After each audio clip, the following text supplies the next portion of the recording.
Our presenter for this month is Lisa Swing-Comey from LifeRing Secular Recovery. Substance use disorder affects many people both directly and indirectly. When someone thinks about getting clean and sober, AA and the 12-step treatment centers typically come to mind. While a great many people have been helped by AA, there are also many people for whom AA and the 12-step methodology with its religious origins and one-size-fits-all approach do not feel like a good fit. Too few people have any awareness of secular recovery pathways. LifeRing Secular Recovery is one of those pathways. Rather than requiring surrender to a higher power, LifeRing believes in empowering your sober self. Increased public awareness and other various available recovery approaches to substance use disorder is crucial. LifeRing can't help everyone, no single approach can, but LifeRing can help a great many people. To encourage recognition of recovery solutions like LifeRing, we need to get the word out, not just to people battling substance use disorders, but also their families, healthcare providers, and communities. Additionally, those whose loved ones are seeking help through LifeRing or other approaches should be able to enthusiastically support their loved ones without fear that a lack of doing the steps will cause their loved one harm.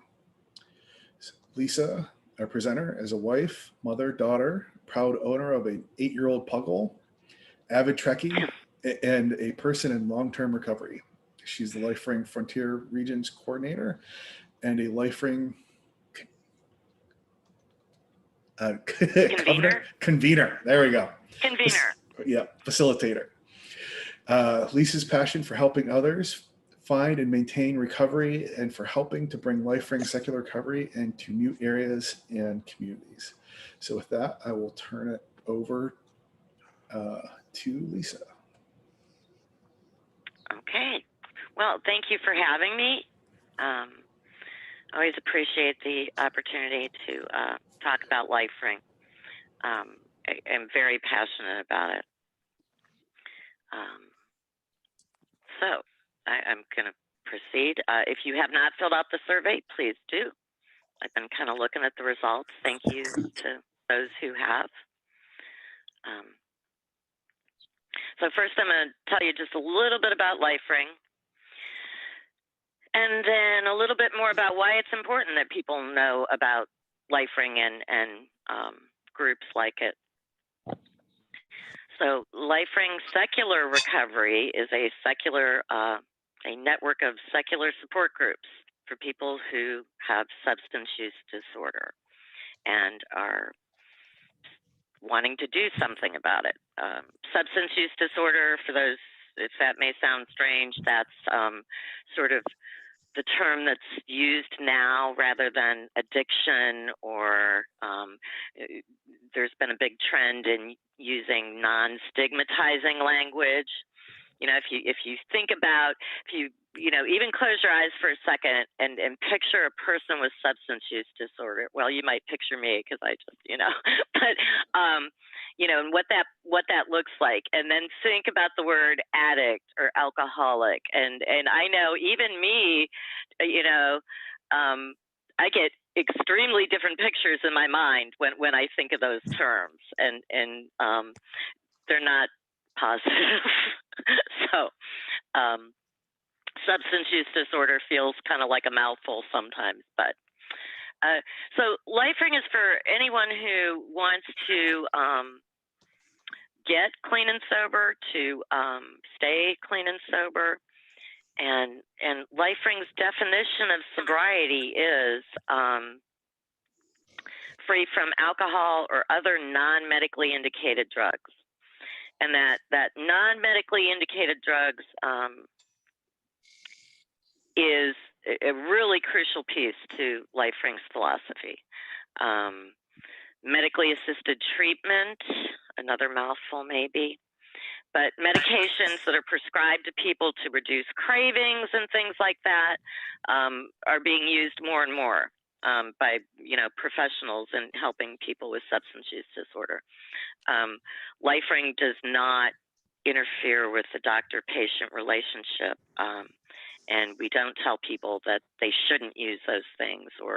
And unfortunately, sometimes that happens in other types of support group meetings where people are told they shouldn't be, no, you can't take that, or you can't.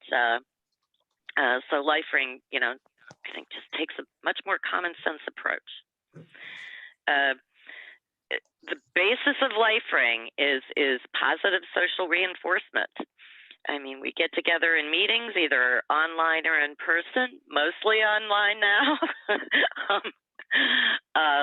Although in Akron, one of our 3 meetings, we started meeting outside, weather dependent at the moment. And the meeting process is meant to empower the sober self within the participants. Empowerment is a big concept with LifeRing. We are not powerless over our addiction. We want people to feel empowered to do what's necessary, and we want them to know that they have that ability within themselves. Okay. So these numbers, don't hold me to them. We currently have over 75 online meetings. Pre-pandemic, we had about 4 or 5. So things have drastically changed. We also have a few hybrid meetings where there may be an in-person presence, but also people joining virtually. Those are kind of hard to pull off, but it's an awesome concept.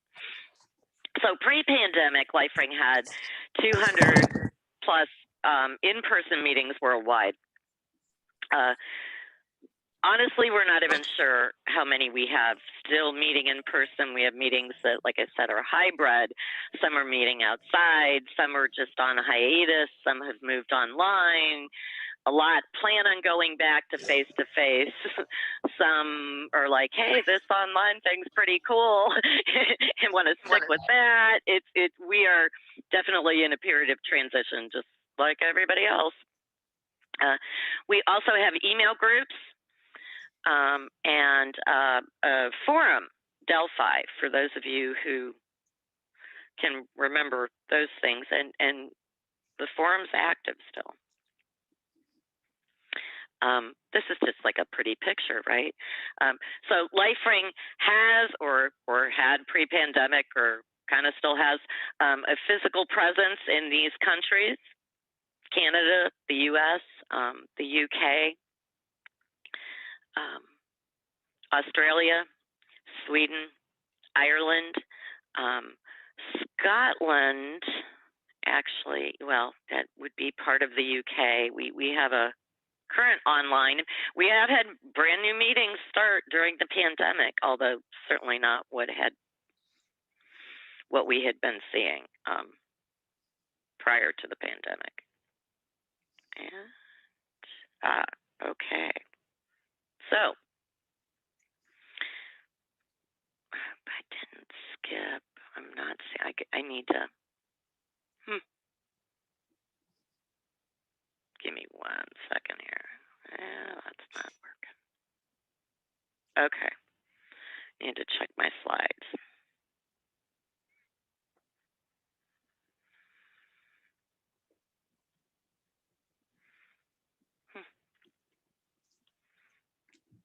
And now I have managed to make all of you disappear.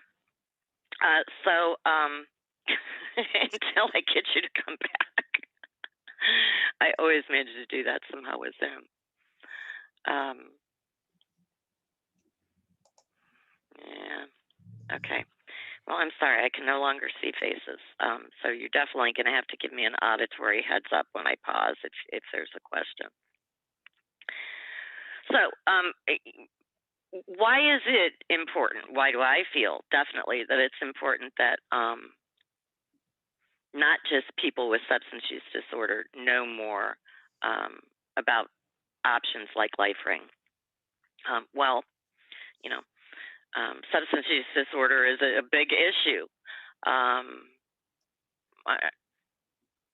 According to a national survey, this was 2019, 19.3 million people 18 or older had some kind of a substance use disorder. That's a lot of people. And I'm sure a lot of you have heard of the opioid epidemic, the overdose epidemic. Those numbers were coming down, and unfortunately they started going up in 2019. And they have been going up during the pandemic.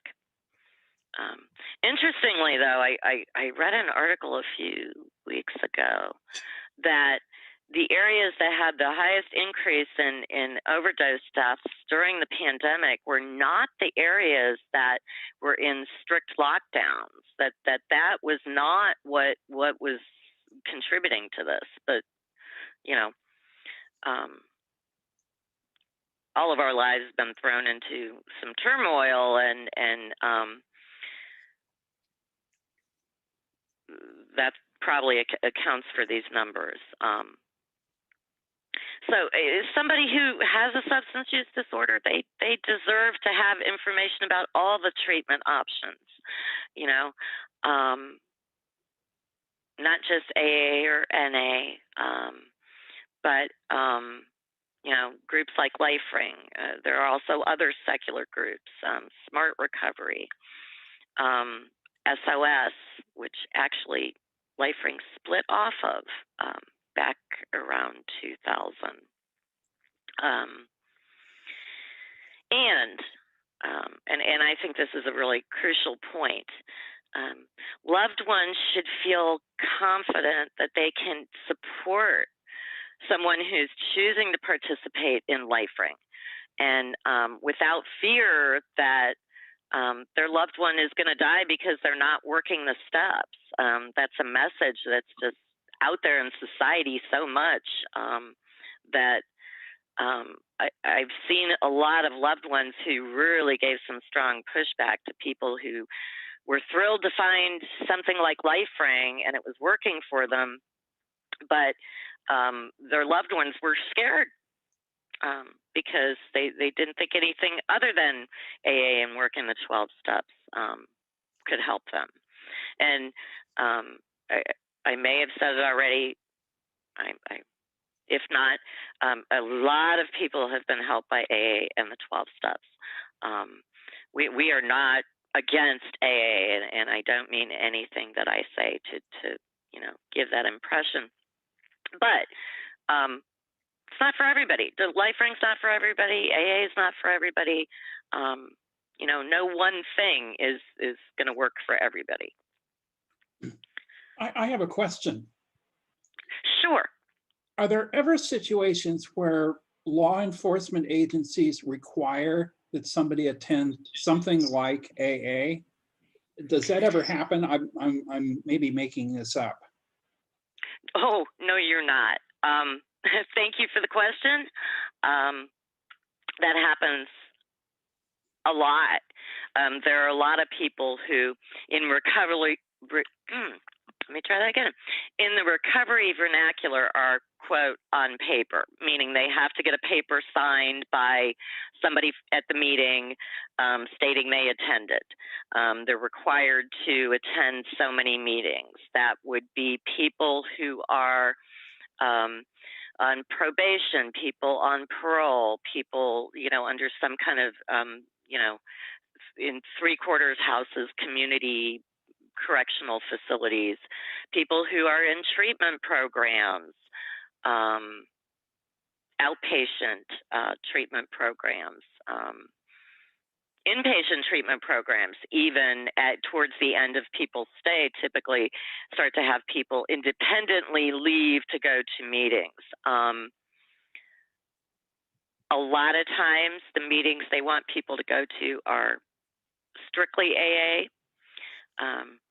Sometimes they'll allow other 12-step. Things are improving, but there's still a lot of pressure. And actually there have been court cases about this. But, we're in Ohio. We had a court case about school funding, and nothing changed there. So things are changing somewhat, but just because there have been court cases that said requiring attendance at AA because of its religious / spiritual aspects is not legal, that does not mean it is not done a lot. That's an excellent question. Thank you. And did I fully answer it? Because I can't figure out how to get your pictures back. No, I appreciate that. I appreciate your answer. Ah, there you guys are. Oh, that's so much better. Wow. That was like really weird just speaking into the void. Okay. Well, you'll probably disappear again on me, Lisa. I'm not good at this Zooming stuff necessarily. Remind me at the end with questions. I can give you a little more information about the court case I referred to, and give you. I can provide a link to actually a pamphlet we have that covers a court case in California. So actually, your question led me into this. It was perfect. Next slide. The ubiquity of the 12 steps in the treatment community and just in the minds of society. And so the majority of treatment facilities exclusively use the 12-step models as their program. And those that aren't exclusively 12-step, almost all of them encourage 12-step participation. There is something in the treatment industry which still boggles my mind, and I'm thinking about, I'm going to explain this to you, and you guys might not even believe me, but it's called 12-step facilitation. It's a billable service. Treatment facilities, treatment providers do a lot of this. Basically what it is teaching the patients about the 12 steps of AA, basically. NA's 12 steps are very similar. You know, all the 12 step, there's a lot of 12-step programs, and they're all, and some of them aren't even for substance use disorder, but they're all based on those original AA 12 steps. So 12-step facilitation teaches people about the 12 steps, why they're so important and crucial to their recovery, and it teaches them how to go to meetings. It does not sound like a valid medical treatment, and yet it is. Well, it's considered. And again, I'm not trying to insult AA. A lot of people have been helped, but 12-step facilitation just kind of boggles my mind.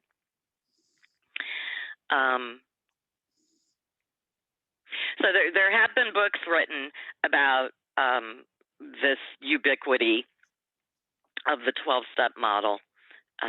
One of them is The Sober Truth, Debunking the Bad Science Behind 12-Step Programs and the Rehab Industry. And its author wrote, most of the expensive, famous rehab centers that base their treatment on the 12 steps likewise have offered no evidence for their effectiveness. Most of them don't even study their own outcomes. This was published in 2015. Looking at outcomes is something that treatment industry has maybe just started to delve into in the last, 5-10 years, a little bit.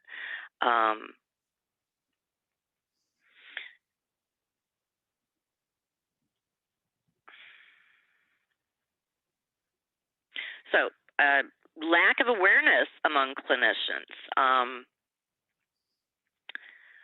The people who are treating someone with substance use disorder, counselors, psychiatrists, psychologists,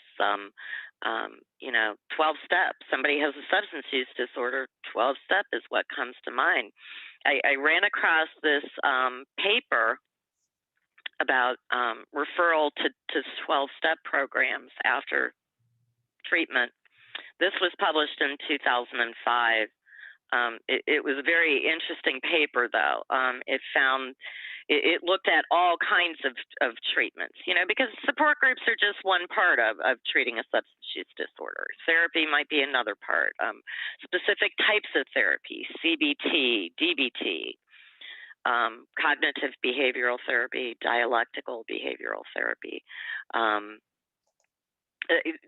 There's a whole host of various, psychological treatments in addition to support groups. But this study looked at a lot of them and found and asked about if treatment professionals had any knowledge of anything other than in 12-step programs, and a large majority did not.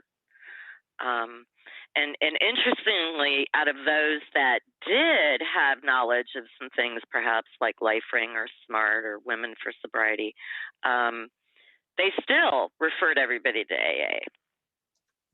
And part of that reason, it may be a lot of treatment professionals are themselves people in recovery who may have gotten sober through AA and the 12 steps. Although there has been in recent years a strong trend and towards having recovery coaching. It's like a paraprofessional position. They have some training, and they're just there's somebody who they're a support, and they listen, and they're not a sponsor, although there may be some overlap there. They're not meant to work the steps with people or anything like that. But so out of recovery coaches, and there's also a few other terms that are used.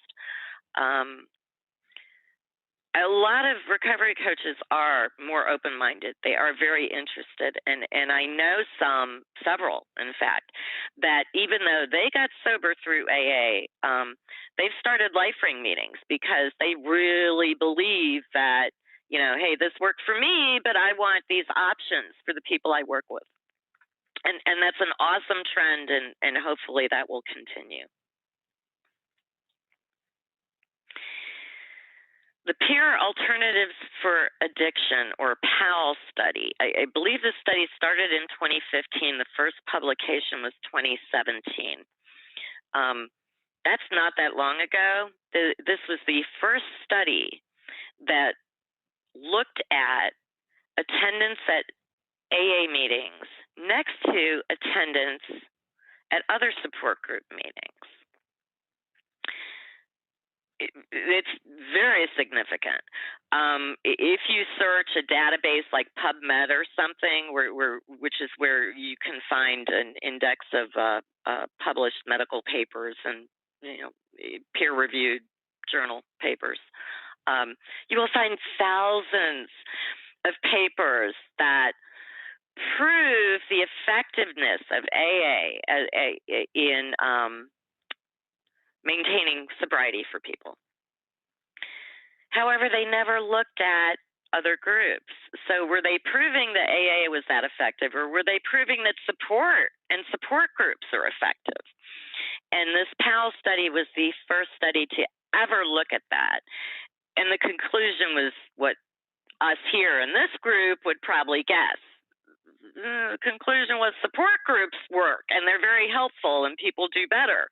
And it doesn't matter, really, there's some differences, but it doesn't matter if it's AA or Women for Sobriety, or the support group that's going to work for you is the one that you feel like it's a best fit, which feels like common sense, but the world does not always run on common sense. The lead researcher in this study did a presentation at a LifeRing conference, and I really like this one quote from the presentation. Members of the alternatives get about the same bang for their buck for their participation versus 12-step. I think that just sort of sums it up. There is actually right now, they are in the process of doing a follow-up PAL-2 study, which is great because for me, as a person who tries to promote LifeRing and amongst professionals and treatment facilities, and I don't know if you guys would know this, but I'm in Akron, Ohio. That's the birthplace of AA. That's where Founders Day is every year. That's, you know, Dr. Bob's house. It's, you know, it's a pretty strong 12-step oriented treatment environment. Yeah. So in 2013, when I started a LifeRing meeting, you know, there was not a lot of buy-in from the professionals. That is changing. It is changing. I actually now sometimes have counselors, actually from St. Thomas, which has a original connection to like Ignatia Hall, Sister Ignatia. I don't know if any of these terms are, you guys have heard them, but this is AA lore. She was the nun who snuck the drunks in and created the first detox ward. This is, you know, like, you know, talked about in AA. Everybody knows these names. But so St. Thomas, I have counselors like contacting me, asking me to send them information and pamphlets on LifeRing so they can give them to their clients. That's way different than it was in 2013, and hopefully things will continue to improve. You know, somehow I lost my little slide with the word cloud. I guess I'll try to get back to that later. I don't know what happened to that. That's interesting. Give me 1 second.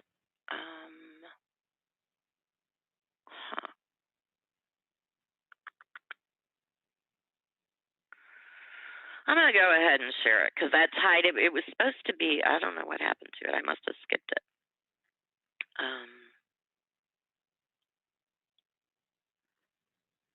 Oh, okay. So I'm going to stop this for a second, and I am going to screen share the results.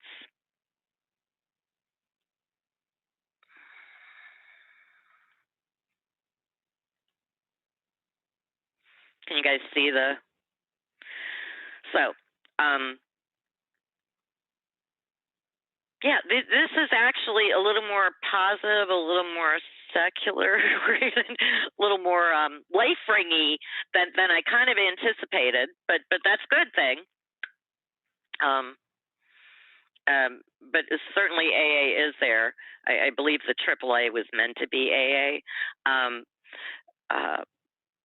Helpful, rational recovery. Yeah, that's another Alcoholics Anonymous, of course.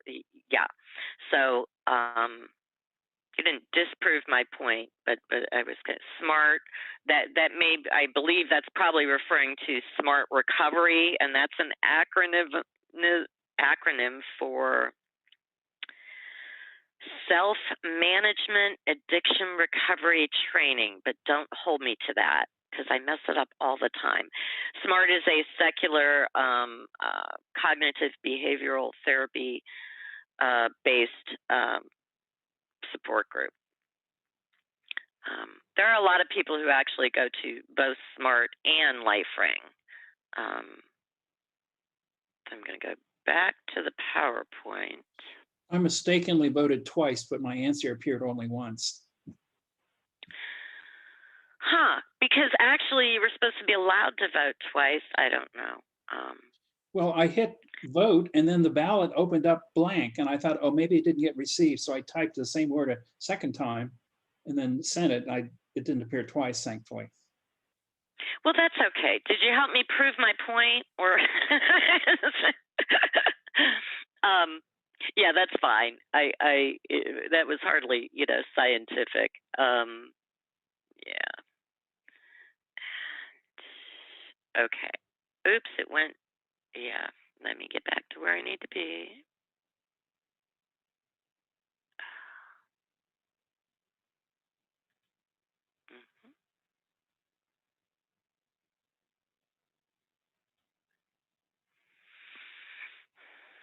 Okay, are you guys seeing the? I seem to be having trouble getting the. Oh, there we go. Okay, wait a minute. It's not sharing yet, right? No, it is not. Okay. Let me see. There we go. I have to do the right sequence of events, and I apologize. I got off of my. So, LifeRing has a few things it's based on. It's pretty simple. We have what we call the 3S philosophy: sobriety, secularity, and self-help, or sometimes self-determination. We use that word.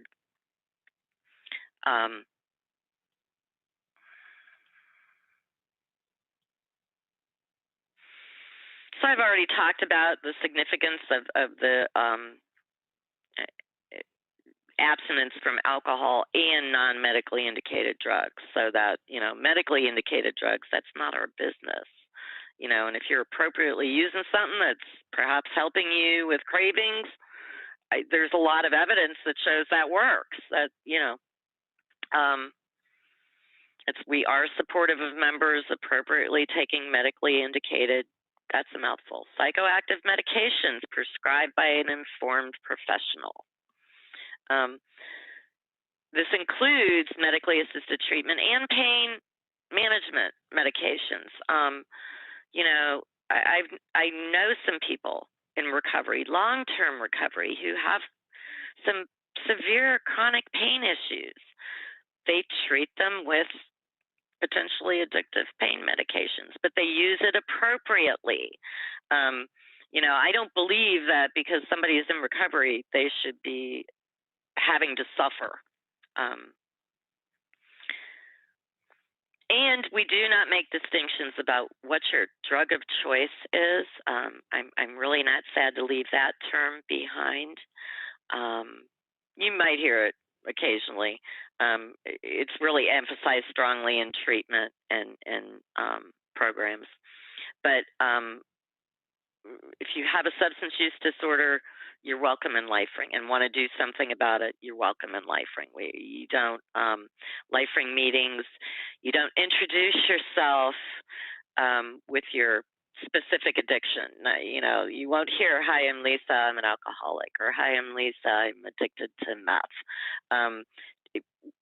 We're all here for the same reason. We have substance use disorder. We want to help each other get better and have better lives, and so we don't make those distinctions. We are definitely secular. I'm sure in this group, I don't need to explain what that word means. Sometimes there are a lot of people who don't understand what secular means, and trying to explain the concept it's like unfathomable to them. So we don't have closing prayers. We don't talk about religion. Frequently meetings end in a round of applause. But we're not anti-religion. If someone has, as a part of their personal recovery plan, attendance at church every Sunday, I, as a convener, which is what we call like meeting facilitators, I am not going to, say they can't say that. Good, great for them. Just don't try and convince me I need to do that, because, we don't want you to go on and on about it. But sure, you can mention you go to church. And actually, according to internal surveys we've done, I believe in maybe 2006 and 2013, might be off on this. About 40% of LifeRing participants attend a church or other place of worship at least once a year. People don't just come to LifeRing because they're looking for a less religious option. Some of them don't take to the 12 steps and that methodology. Some of them just like sort of the informality of LifeRing meetings. So we're provide peer support. Typical LifeRing meeting, the topic is, how was your week? Although, it could be, how was your 2 weeks if you haven't been to a meeting in 2 weeks, or how was your 2 days if you were at a recent meeting, or, But we try and center on what's going on with us now and what are our challenges. and specifically to sobriety and just in life in general, because, you know, getting clean and sober, staying clean and sober, that can be really hard. And anything that throws our life into turmoil can be a challenge to our sobriety. You know, not just things that are obvious, like attending a wedding where everybody's drunk. Just anything that's extremely emotional could put us in a place that, you know, perhaps might be a risk to our sobriety. So LifeRing meetings, we talk to each other, and we offer suggestions, and we ask questions, and we laugh a lot. There's a lot of laughter in LifeRing, which I love. It's not to say we don't take anything seriously, but you hear a lot of laughter in LifeRing meetings, which to me says people are comfortable, which is good. You also, something I hear a lot, you know, somebody I might be sharing about, you know, something going on with me, perhaps maybe I have to go visit my mother, and maybe that's a contentious relationship, and somebody, when I finish talking in the meeting, might say, so, you know, are you anxious about visiting your mother? Are you, you know, I hear a lot. That's a good question, you know, that people are led to think about something that perhaps maybe was in the back of their head, but the LifeRing meeting sort of brings it to the forefront. So another major concept with LifeRing is the idea of the addicted self versus the sober self. And when I first saw this, I went, that just makes so much sense. I got sober in 2001. I spent 29 days in a 12-step facility. I carried around a copy of Free Inquiry with me, like other people carried the big book, just trying to figure out, really, I mean, this sounds melodramatic, but how to survive in that environment as an atheist. It wasn't easy. It isn't easy for a lot of people, and you know, that really needs to change. But so I spent like 10, 11 years in 12-step programs before discovering LifeRing. Now, as I mentioned earlier, LifeRing started in around 2000. That's about when I was getting sober. You know, the internet was not what it is now. I mean, I had no way of knowing it even existed. But when I discovered LifeRing and this concept of the addicted self versus the sober self, it just made so much sense. And the idea is that, you know, regardless of how bad somebody's substance use disorder may be, there's always this little piece of them that wants something different, that wants sobriety. And maybe they don't even want sobriety. They just want something different. I mean, you know, that's okay. It's a start. And what LifeRing meetings do is help strengthen that sober self within us. When people are having sober conversation and interacting with one another, and it helps both of them. It's pretty simple, but it's drastically different than the 12-step methodology. So LifeRing believes in empowering your sober self. And we have a book called Empowering Your Sober Self. It's a simple but awesome concept. We have several books. Some people in LifeRing read them, some do not. Recovery by Choice is a workbook.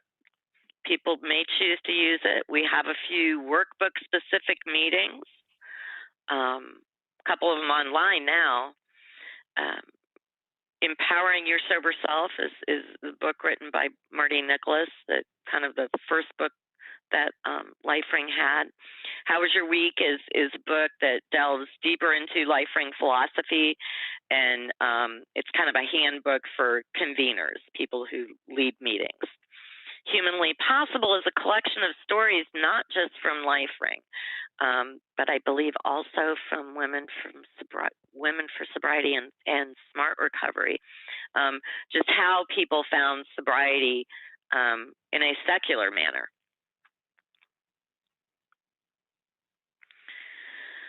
And so LifeRing, we don't have steps. We don't have sponsors. We don't, the workbook, you can use it if you want. You cannot.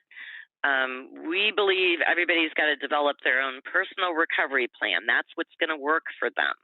I can share with people in the meetings I go to some of the things that worked for me, and I know they worked for me, but I can't tell somebody else you have to do, A, B, and C. And a recovery program is something that isn't set in stone. As your life changes, as your circumstances changes, as you have more sobriety under your belt, your recovery plan may change. So here's some of the ways we are similar to 12-step programs, AA, NA, any of the others. Group support, abstinence, and the meetings are confidential. We respect confidentiality. Just because we don't have anonymous in the name of our organization doesn't mean we don't respect people's confidentiality. But here's some of the ways we are different. We see the power to get clean and sober within each person. It's not external coming from our higher powers. We believe it's within you. Although you're certainly free to believe in God or some other higher power, or doesn't matter which substances, were your primary issue, because, they can all become an issue.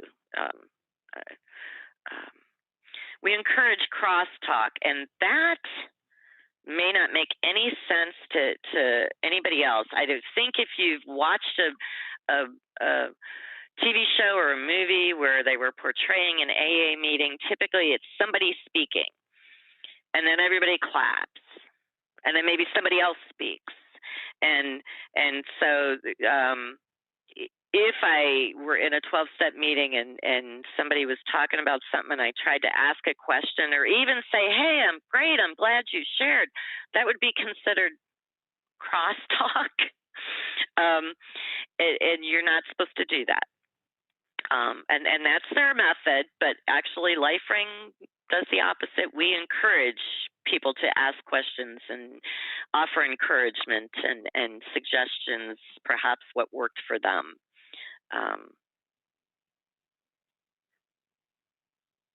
I talked about how was your week, crosstalk.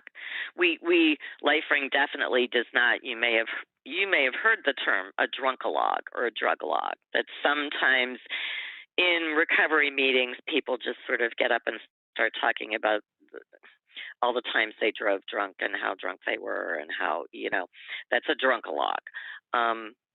Yeah, we know those things happened, and you may need to talk about some negative consequences, but we don't want to hear details that are just going to activate that addicted self within other people in the meeting. That's not really serving a purpose. And we are at the end. I should mention LifeRing.org is our website. It's pretty easy to remember. Here's my email. If you would have any questions, feel free to reach out. If you go to LifeRing.org, I will try to. And look at our pamphlets. We have a pamphlet called Choice in Recovery. It's the law. And this talks about a case in 2013. It was I believe that's the 6th district there that California's in. This gentleman was on probation, and part of his probation was he had to go to an inpatient treatment center for substance use disorder. And he was sent to a 12-step facility. And he was eventually kicked out because he was not fully participating in the 12-step meetings and activities. And because he was kicked out, they revoked his parole. Because he lost his freedom over this, he won a pretty sizable judgment monetarily that was paid out by a county in California. There have been other court cases. This one was kind of extreme because the individual lost his freedom because of what had transpired and was reincarcerated. But for me, one of the interesting takeaways is I happen to know that the county that had to pay out the money, it still took 2 years before that county allowed a LifeRing meeting within one of their county facilities. Now, you would have thought that they would have been jumping at, yeah, okay, cool, we don't want to have this happen again. And there was still this resistance that it took 2 years of struggling to get a LifeRing meeting allowed to go into a county facility. Anyway, so questions?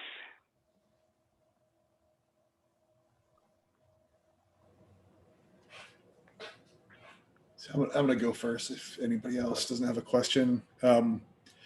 So we've got some people who unfortunately aren't here, but might be interested. Say if someone wanted to start a LifeRing group in Columbus, how would they do that? That's a good question. Thank you. And thank you for posting the link. Yes, to the Recovery by Choice. Thank you so much. Good backup.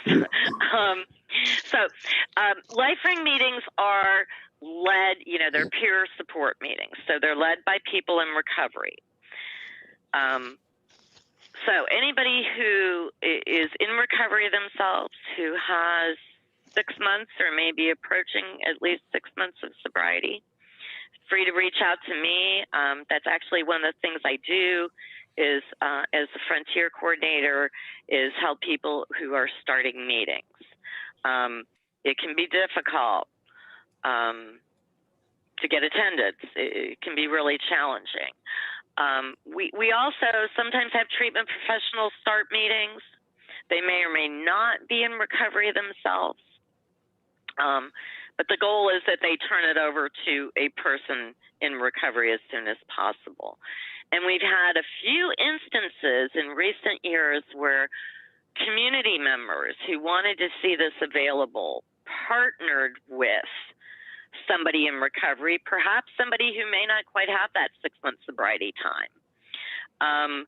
But they wanted to have this available in their community. We can work with you. There are ways around it. That's kind of unusual, but LifeRing meetings actually do welcome anyone interested in learning more about recovery and how LifeRing works. And so we sometimes do have people who are loved ones of somebody, the person in recovery, who are attending LifeRing meetings.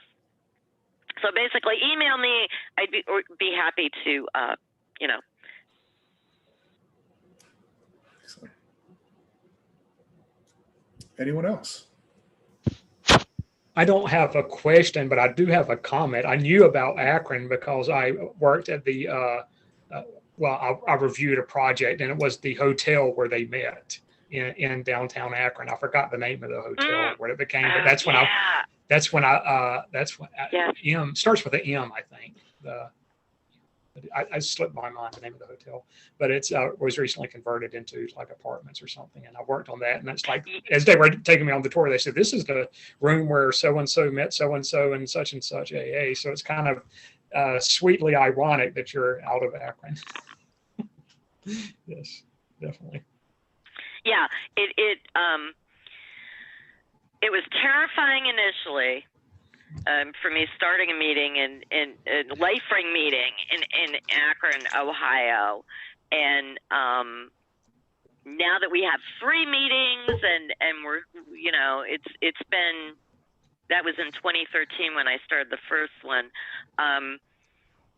it is kind of a sense of pride, actually. You know, hey, gosh, I managed to do it. You know, like.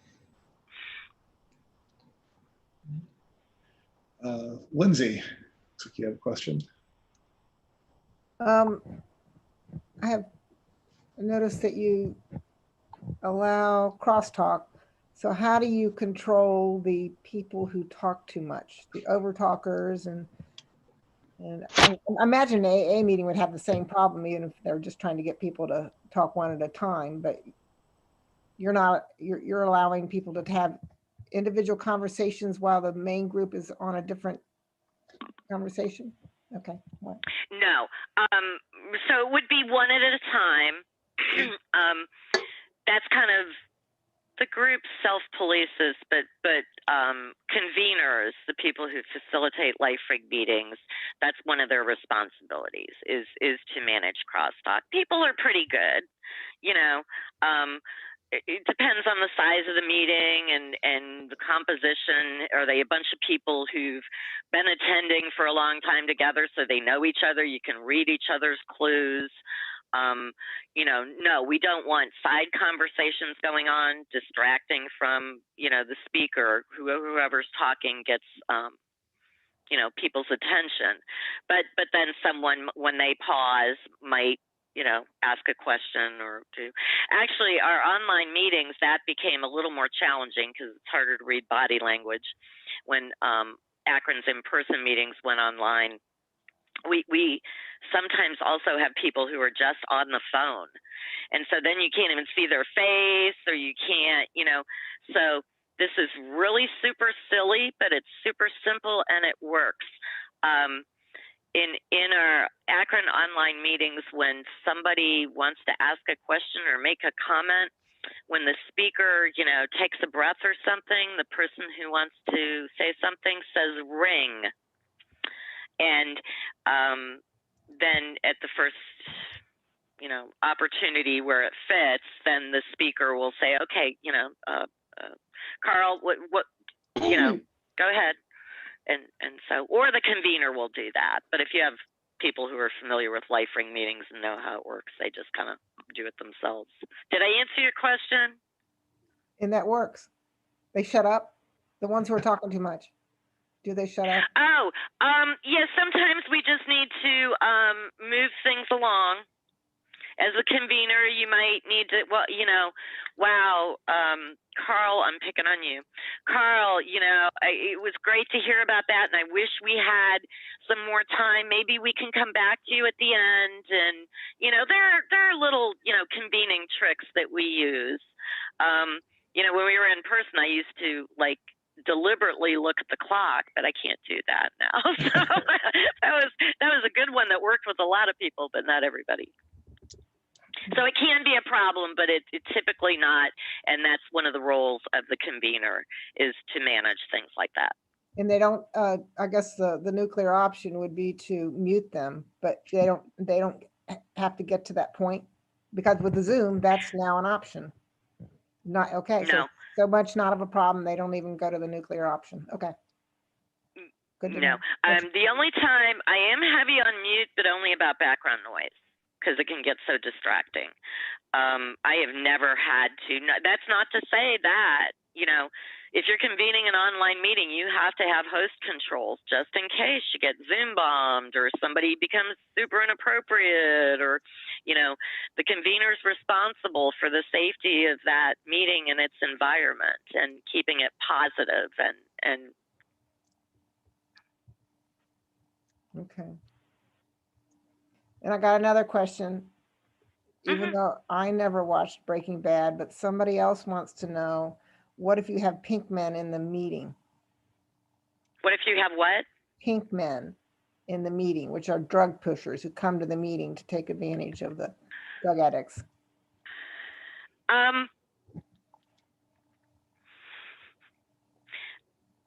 I've never heard of that happening in a LifeRing meeting. A lot of LifeRing meetings are smaller. The format that we use, the conversational kind of, it works much better being smaller anyway. There are larger meetings. You know I've seen it in 12-step meetings. that person might need to be asked to leave, but I don't think LifeRing would be like a LifeRing meeting would be a good use of their time, really. Like they're not going to have much interest. It would just, they'd be kind of wasting their time. When I've seen it in 12-step, it's been in huge, like 100+ person meetings that had a lot of people coming from like community-based treatment facilities and things like that. So there was a bit of a market. And I have seen where people were watched by and if someone caught them like starting to make a deal in the room, they were asked to leave. No, that's 12-step. And I'm not saying that happened because it's 12-step. It was just the nature, the size and composition, and it could happen to LifeRing someday. But Okay, thank you. mm-hmm. Mary. I got on the call late. Is LifeRing national or international, like AA? LifeRing is international. Okay. I will go back to my little international slide if I can. I'm not making you guys dizzy doing that, am I? My niece is a clinical psychologist, and I don't know if she's heard of LifeRing. So I was going to bring that up as an alternative to AA. That would be awesome. And Lisa S. at LifeRing.org. I'd be happy to get some more information. There we go. Here's the countries we have a physical presence in. And then we have, since the pandemic, a very strong online presence. So we have, people from all over. Even Sweden, which I've never been to one of their meetings, but they aren't English speaking, and I don't speak Swedish. So,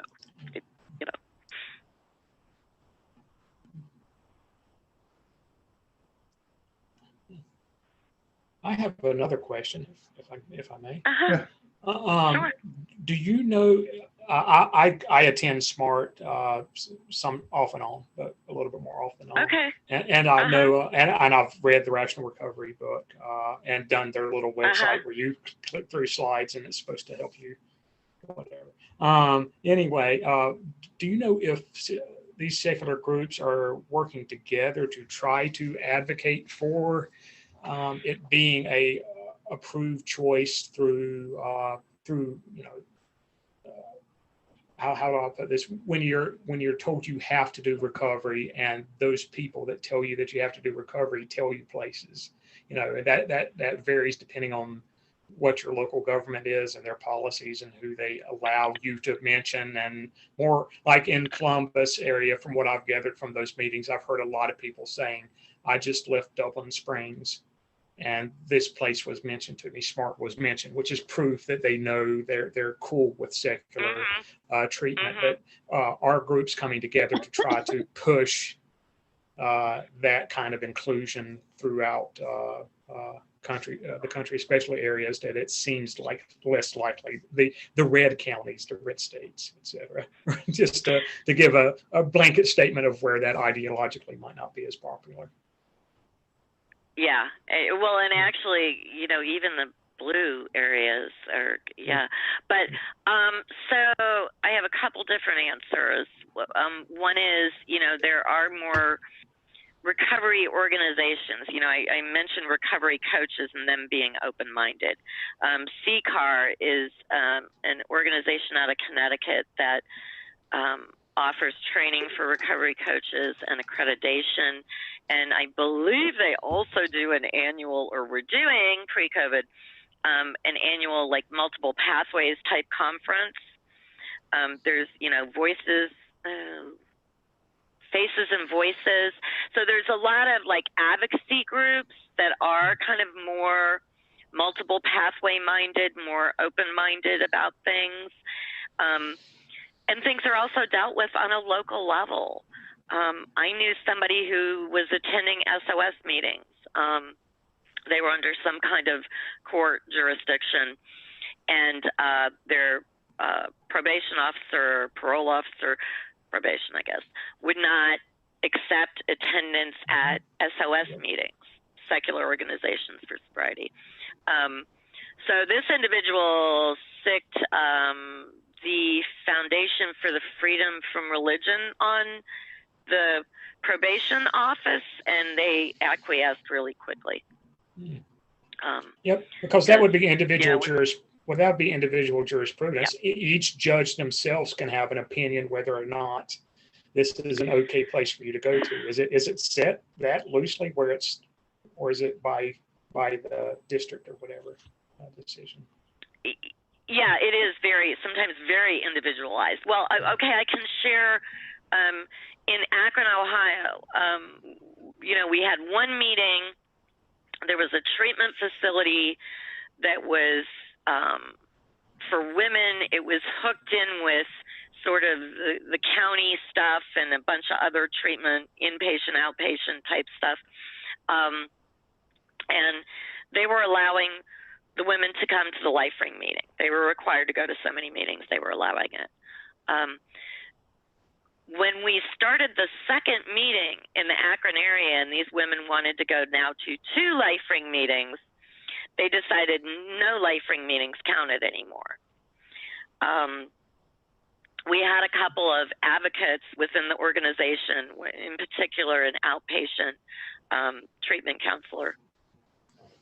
And I was in communication with the director. Within about a year's time, there was an organization-wide ruling that LifeRing meetings had to be accepted by any part of their organization as a legitimate attendance at a recovery meeting. So I think sometimes you can work on it nationally, and you still have to maybe fight these battles on a more local level. But they're getting a little easier to win, maybe. Yeah, good. Thank you. Mm-hmm. I have a question. Can you hear me? Go ahead. Okay, good. Yes. Sorry, I sometimes have audio issues with Zoom. I get it. Yeah. So you mentioned that I think it was SOS split off from LifeRing in 2000. Was that an ideological split, or why did that happen? Is there a difference in the approach or the ideology in some manner? So SOS existed first. SOS actually used to be funded in part by the Center for Free Inquiry, I believe. SOS, there really aren't a lot of those meetings left. I was not around when it happened. There are various reasons given. I think ideology certainly played a part. And I hate to be cagey, but I would say Google it because I've heard a lot of different things, and I don't want to be responsible for telling one story over another. Fair enough. Yeah. Fair enough. Thank you.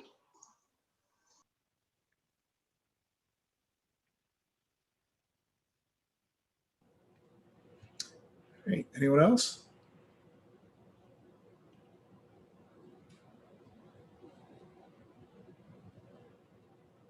All right. I think we ran out of questions. So thank you, Lisa, for joining us. It's very good to hear about. Glad these things are out there. I know, I was watching a presentation. So where I found Lisa was, I was watching a completely different presentation, and one of my friends, in fact, was talking about the 12 steps and how, your higher power could be anything you wanted to, because he was coming from Southern California. And I kind of laughed. I didn't chime in, but I was like, oh man, dude, yeah, that works for you, but it doesn't work for everybody. And that's awesome that you have that awareness. And we have had, I don't know if I can overstate sometimes the fear that's in an individual or their loved ones about not doing the 12 steps, because that's just so ingrained. If I don't go to AA or at least NA or something, if I don't do the 12 steps, I'm not going to get better. I'm going to die, you know, and it's really heartbreaking that people you know, people need to be told, hey, what fits for you is what's going to work best for you, and this is a legitimate path. And there are enough barriers to people, you know, getting help and let alone being faced with that one. Yep. Awesome. You want to stop my screen share? I do not. Oh, there we go. I'm sorry. I didn't see the thing in the chat. So. All right. So if there's no more questions, we'll make that the end of the formal meeting. And if people want to hang out afterwards and talk, we can do that for a bit. And thank you again, Lisa, for coming. Sure. Awesome. Thank you for having me. And you can reach me, Lisa S. at LifeRing.org. If you have any questions or, you know, any facility or a professional that might need more information, we'd be happy to do that. Awesome.